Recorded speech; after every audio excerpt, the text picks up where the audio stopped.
Security, escort this gentleman out, please. Come on, Soda Pop, let's go. The vote that's going to happen tonight is unprecedented. We're about to go down a path where the executive branch bonds $25 million over the will of the legislative branch. No council has supported this project. It has survived only with 2 tie-breaking votes of the mayor and a veto of its repeal. This has not been discussed publicly for years. The first mention of needing a new building never came until April 14th, 2015. Up until then, there was no hint that we needed a new building. Because of softening sales tax revenue, the administration is, in their words, waiting on initiatives where prudent. One of the projects they have delayed is a remodel of the northwest corner of City Hall on the ground floor. If you look into that space, you'll see prime office space currently filled with junk and boxes. This remodel was budgeted for $100,000 and scheduled for this year. If the need is so urgent, why delay this project? Why would we delay a $100,000 project because it's prudent, but then go into debt $25 million to build more office space? It makes no sense. The administration is taking steps to manage with slower growth, in their words. Why in the world would we bond $25 million now? Where is the urgency? We plan to hire 6 new employees in 2017. It sounds like none of them will work in an administrative building.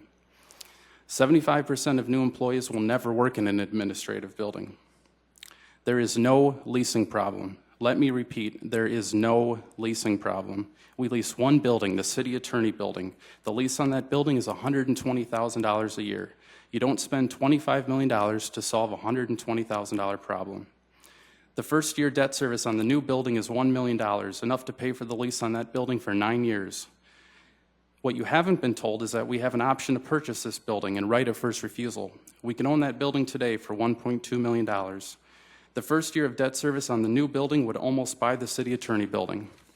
It's interesting to note the city attorney loves this building, and it's in a perfect location, across the street from City Hall and a block from Carnegie Town Hall.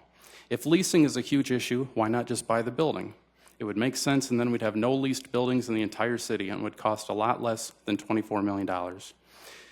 Leasing is not always a bad thing. Leasing in the short term gives you flexibility and options. The 2012 study, in fact, said leasing was the best option because of the low cost of office space and no capital outlay would be involved. We've heard various straw man arguments regarding leases. One of them goes, imagine if your forefathers leased City Hall for the last 80 years. No one is proposing that we lease for the next 80 years. We're given this false choice. Either go with this plan or lease for the next 80 years. The city leasing versus owning comparison is dishonest. It compares leasing 60,000 square feet on day 1 against building the 60,000-foot administrative building. Who in their right mind would lease 60,000 square feet on day 1 when you don't need most of that space for decades? When you do the comparison using the sane option, that is leasing space you need, leasing actually is far cheaper. Another straw man, costs are going up. Costs are going up on everything. If you bond this, other projects will be delayed and their costs will go up. If we're going to go forward with a project this big, shouldn't we have a long-range staffing plan in detail? If it exists, I haven't seen it. There have been no other viable options presented. We've been told no other building in the entire city will work. There have been no head-to-head comparisons, no cost-benefits analysis, nothing. There's no offsets, there's no cost savings. We aren't selling any buildings, we aren't consolidating anything.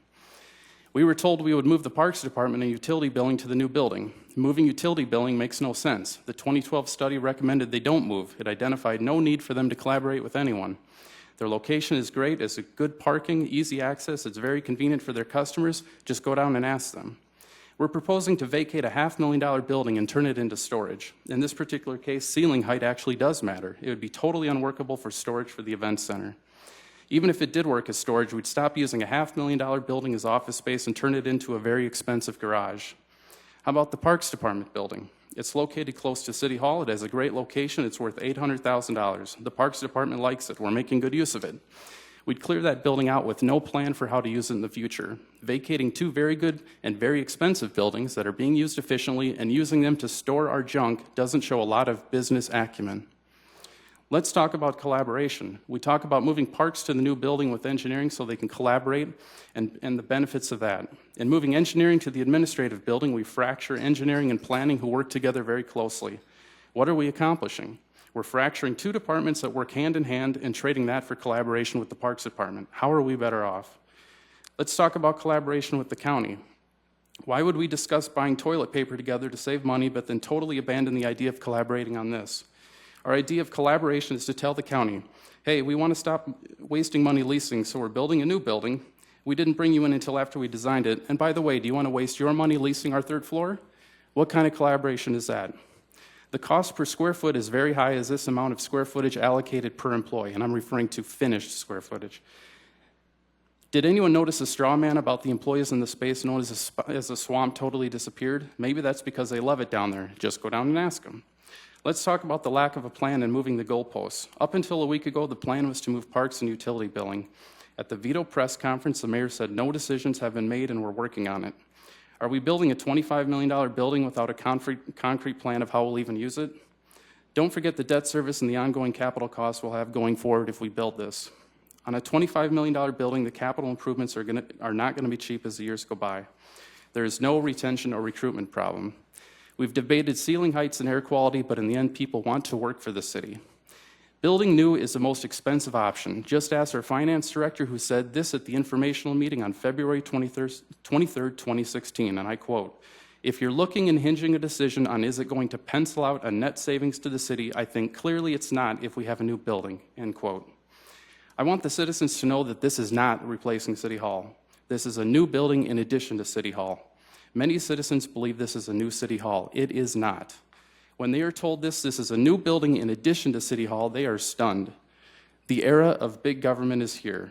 Remember, if you build it, they will come. Once we build this building, which will start mostly vacant, it will be filled with government employees. The taxpayers will have to pay for all of this. This will be the largest expansion of city government in my lifetime. The goal should not be to grow city government. But this proposal is also coming from those who believe that government buildings should cost 50% more than those in the private sector. This is what big government looks like. Some have talked about the dream of a government mall or corridor. Sorry, but that's a nightmare for me. In conclusion, this is a massive expansion of government. It shows no regard for the taxpayer or the citizens. I'm proud of our effort. The citizens want this repealed. They are behind us. Apparently, elected officials are not going to listen. The people are going to have to force this issue. We made the tough decision. We led, and we were overruled. I urge you to sign the petition, carry a petition, make them listen. Thank you. Thank you. Folks, apologize. We don't do that here. Sorry, but thank you. Y'all come back now. Here. What kind of morons run this outfit?